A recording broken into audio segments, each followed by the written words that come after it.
Hello students, आज की class में आपका स्वागत है।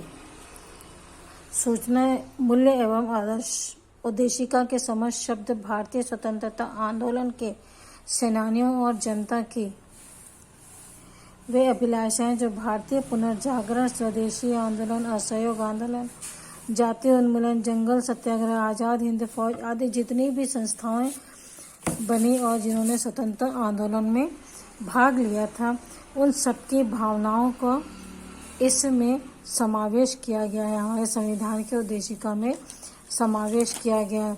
इसमें रूसी क्रांति, आर्थिक समानता, न्याय, फ्रांसीसी क्रांति आदि सभी क्रांतियों की भावनाएं और उद्देश्य शामिल किए गए हैं। इसमें समानता और बंधुता भी का मुख्य उद्देश्य भी रखा गया। हमारा संविधान जो है बच्चों, विश्व के सभी संविधानों से बड़ा है और इसे बनाने के लिए हमारे नेताओं ने पूरे स्वतंत्रता आंदोलन के समय से जो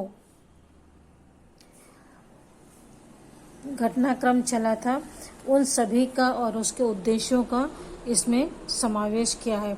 संविधान का उद्देशिका का पहला अक्षर ही है हम भारत के लोग, अर्थात we the people of India. समस्त भारत के को स्वतंत्र नागरिकों के प्रतिनिधित्व करता है। समस्त भारत के स्वतंत्र नागरिकों का प्रतिनिधित्व करता है, अर्थात यह किसी एक व्यक्ति ने या संविधान सभा ने नहीं, बल्कि पूरे भारत के लोगों ने मिलकर बनाया है। यह संविधान जो है हमें किसी राजा ने, सरकार ने, विदेशी शासक ने नहीं, बल्कि समस्त भारत की जनता ने मिलकर अपने लिए बनाया है और अपने आप को ही समर्पित किया है। इस वाक्य में 3 अर्थ निकलते हैं। पहला है कि भारत के लोगों को स्वतंत्रता को लोकतंत्र की स्थापना करते हैं, कि भारत के लोग जो हैं अपने लिए लोकतांत्रिक शासन व्यवस्था को स्थापित करते हैं। दूसरा है संविधान की रचना जनता और जनता के प्रतिनिधियों ने जनता की इच्छा के परिणाम स्वरूप बनाया है या उसके अनुकूल बनाया है। तीसरा है लोकतंत्र और संविधान को अंतिम संप्रभुत्व शक्ति जो है भारत की जनता में निहित है, न कि किसी संस्था में। डॉक्टर अंबेडकर ने कहा था, प्रस्तावना यह स्पष्ट कर देती है कि इस संविधान का आधार जनता है। इसमें निहित प्राधिकार और प्रभुत्व सब जनता से प्राप्त होते हैं और जनता ही इसे अधिनियमित, अंगीकृत और आत्मार्पित करती है। ये संविधान की उद्देशिका में डॉक्टर अंबेडकर के भाव थे। इसके पश्चात दूसरा शब्द है प्रभुत्व संपन्न, अर्थात भारत किसी बाह्य शक्ति या दूसरे देश से स्वतंत्र है और सर्वोच्च शक्ति है, अर्थात भारत पर किसी दूसरे देश का कोई अधिकार नहीं है। वह विदेश नीति हो या आंतरिक नीति, जनता का राज्य स्वनियंत्रित एवं स्वतंत्र है। उनके ऊपर अन्य किसी शक्ति का हस्तक्षेप नहीं है, क्योंकि भारत एक संपूर्ण प्रभुत्व संपन्न राज्य है। और यह कथन पूर्णतः महत्वपूर्ण इसलिए भी था क्योंकि भारत उस समय अंग्रेजों की गुलामी से आज़ाद हो रहा था, इसलिए इस वाक्य का शामिल होना आवश्यक भी था। इसके बाद देखते हैं समाजवादी। यह अवधारणा 1977 में जोड़ी गई। इसका अर्थ है कि भारत अपने समस्त नागरिकों के बीच किसी प्रकार की सामाजिक व आर्थिक असमानताओं को दूर करने का प्रयास करेगा और सभी संसाधनों का उपयोग सार्वजनिक हित में किया जाएगा, न कि किसी के निजी हित में। समाज का अर्थ है कि प्रत्येक व्यक्ति को अपने संसाधनों का संपूर्ण लाभ प्राप्त हो, न कि किसी व्यक्ति विशेष को या संस्था विशेष को। समाजवादी शब्द के द्वारा हमें अपने देश के सभी संसाधनों का उपयोग करने का अधिकार प्राप्त हुआ। इसके पश्चात देखते हैं पंथ निरपेक्ष। नाम से ही स्पष्ट है कि भारत किसी का राज्य किसी धर्म या पंथ के अनुसार नहीं चलेगा, बल्कि उसके समस्त नागरिकों को अपना धर्म मानने, उसे बढ़ाने का और उसका प्रचार प्रसार करने का पूर्ण अधिकार है और पूर्ण स्वतंत्रता है। राज्य सामान्यतः किसी धर्म के आंतरिक मामलों में दखल नहीं देगा, मगर जहां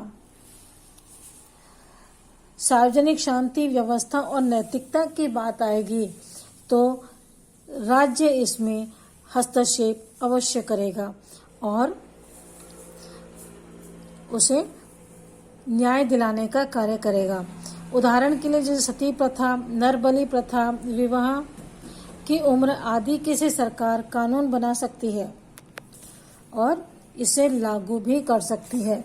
इस प्रकार से सरकार का कोई धर्म नहीं है, किंतु प्रत्येक व्यक्ति को अपना धर्म मानने का अधिकार सरकार देती है, अर्थात हमारा संविधान देता है। उसके लिए सरकार या कोई भी व्यक्ति उसे रोक नहीं सकता।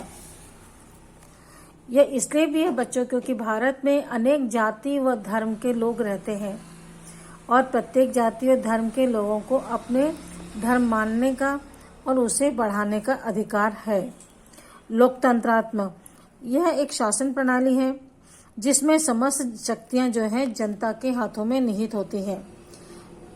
निश्चित अवधि के बाद चुनाव होते हैं और सार्वभौमिक वयस्क मताधिकार के माध्यम से सरकार चुनी जाती है, अर्थात प्रतिनिधियों का चयन होता है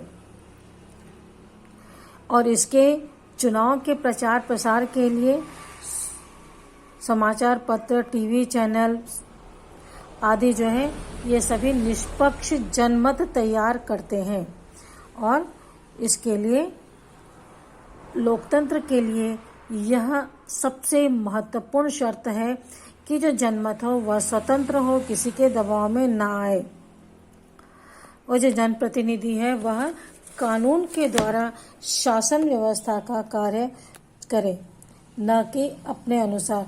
संविधान में इस प्रकार के नियमों का उल्लेख किया गया है कि यदि संविधान के नियमों का उल्लंघन किया गया तो वह दंडित किया जा सकता है। गणराज्य, गणराज्य का अर्थ है कि वह राज्य जिसमें शासन का प्रमुख जैसे राष्ट्रपति वंशागत न होकर किसी चुनाव की प्रक्रिया से बनता हो, वह गणराज्य कहलाता है। हमारा देश भारत, पड़ोसी देश पाकिस्तान, दोनों के ही राष्ट्रपति जो हैं जनता द्वारा चुने जाते हैं, अप्रत्यक्ष मत द्वारा चुने जाते हैं। इनका पद जो है वंशानुगत नहीं होता है, जैसे राजा का पद होता है, राजतंत्र में होता है राजा का बेटा या उसका रिश्तेदार ही राजा बनता है, किंतु गणराज्य में जो शासन प्रमुख होता है उसका चुनाव जनता द्वारा किया जाता है। ठीक है, इसके आगे देखते हैं।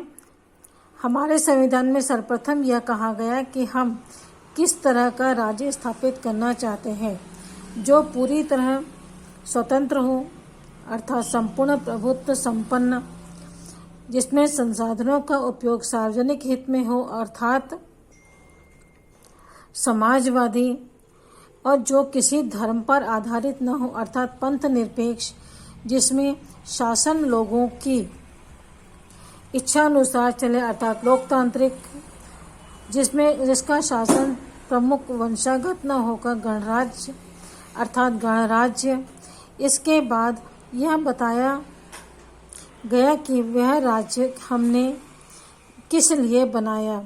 इसके लिए सभी नागरिकों को न्याय, स्वतंत्रता, समानता दिलाने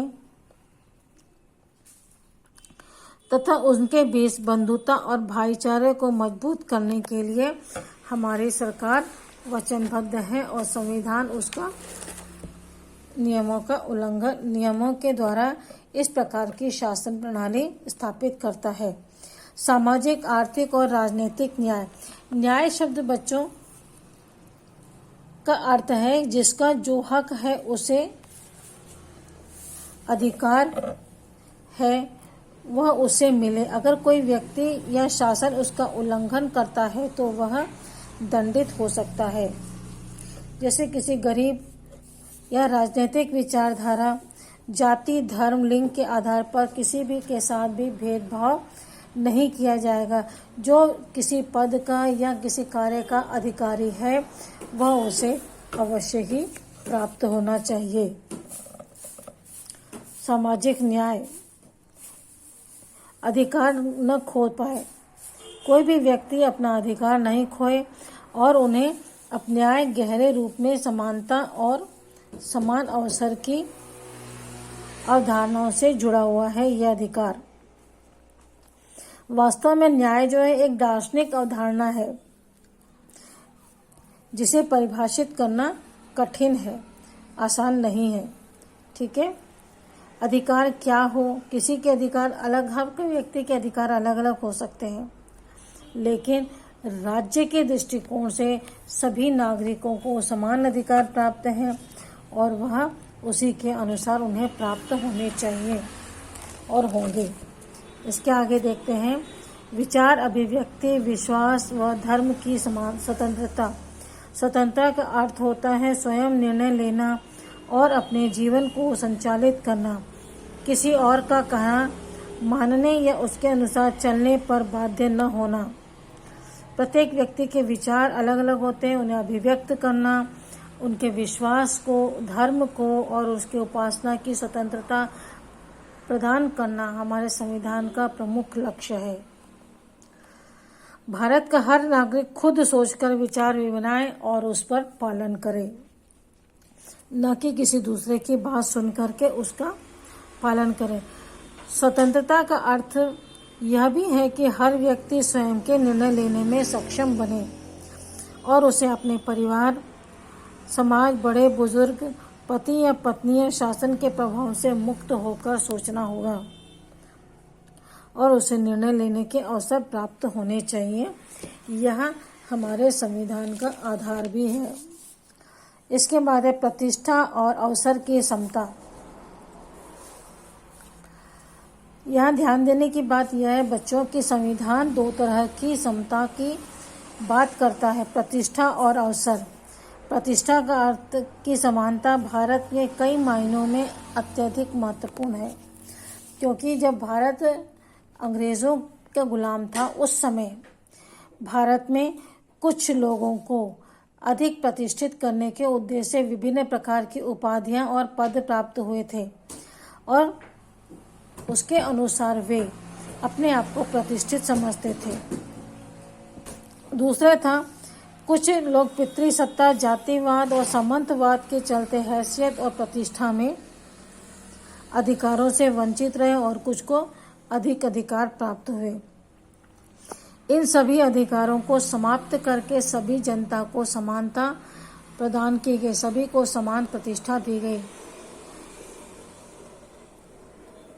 पहला कानून की दृष्टि में सबको समान दर्जा दिया गया, यानी राजा हो या भिखारी, दलित हो या स्वर्ण, महिला हो या पुरुष, सबके लिए कानून एक ही होगा।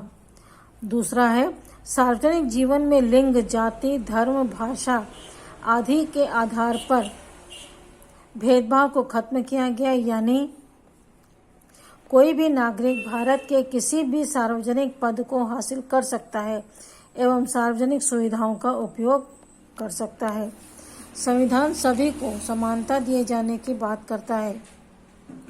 इसका अर्थ यह है कि समाज में किसी भी अवस्था को प्राप्त करने के लिए सबको न केवल समान अधिकार रहेगा बल्कि उसे प्राप्त करने का में भी समानता दिलाई जाएगी। उदाहरण के लिए अगर कोई न्यायाधीश पद के लिए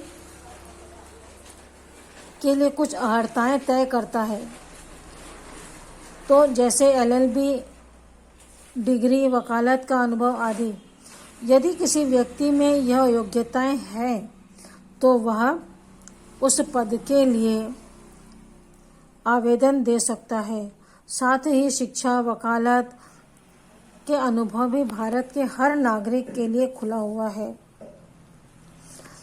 यदि इस व्यक्ति में योग्यता है तो वह उसे प्राप्त करने का अवसर मिलेगा। उसे किसी जाति, धर्म के आधार पर वंचित नहीं किया जा सकता। उल्लेखनीय है कि संविधान में हर तरह की समता, खासकर आर्थिक समानता की बात नहीं की गई है कि कोई अमीर है तो उसके लिए अलग कानून है, कोई गरीब है तो उसके लिए अलग कानून है। इसमें प्रतिष्ठा और अवसर की समानता की बात भी कही गई है। इसके आगे देखते हैं, व्यक्ति की गरिमा और राष्ट्र की एकता अखंडता सुनिश्चित करने वाली और बंधुता बढ़ाने वाली। इसमें सबसे पहले कही गई बात है, जैसे स्वतंत्रता या समानता व्यक्तियों के लिए थी, यह स्वतंत्रता और समानता प्राप्त व्यक्ति आपस में विरोध ना करें। मेरे को भी स्वतंत्रता है, मेरे को भी समानता प्राप्त है, इसलिए मैं भी यही कार्य करूँगा, इस प्रकार की भावना लोगों में ना आए। ऐसे में क्या होगा, शत्रुता बढ़ेगी। तो ऐसा कार्य न करने के लिए और उसमें दोस्ती हो, बंधुता हो, इसके लिए सामूहिकता की बात कही गई है और सामूहिकता बनाए रखने की बात कही है। इसके लिए बंधुता की बात कही गई है। हम ऐसा समाज नहीं बनाना चाहते हैं जहां केवल हर व्यक्ति अपनी ही बात सोचे और केवल व्यक्तिवाद को आदर्श बनाए।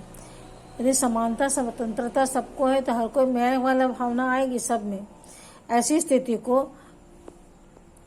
बदलने के लिए या ऐसी स्थिति न निर्मित हो, उसके लिए बंधुता की बात हमारे संविधान में की गई है।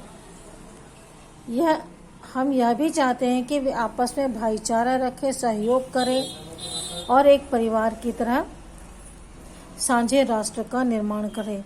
लेकिन यह ऐसा ही राष्ट्र नहीं होगा जिसमें व्यक्ति की कोई स्थान नहीं होगा। बच्चों, इस प्रकार से यह पाठ आपका समाप्त हुआ। संविधान की उद्देशिका में आखिरी शब्द जो है, यह संविधान अंगीकृत, अधिनियमित और आत्मार्पित करते हैं। यह 3 शब्दों का अर्थ भी हम समझते हैं। अंगीकृत अर्थात मान्यता देना, अधिनियमित अर्थात कानून को स्वरूप देना और आत्मार्पित यानी अपने आप को समर्पित करना या अपने आप को देना।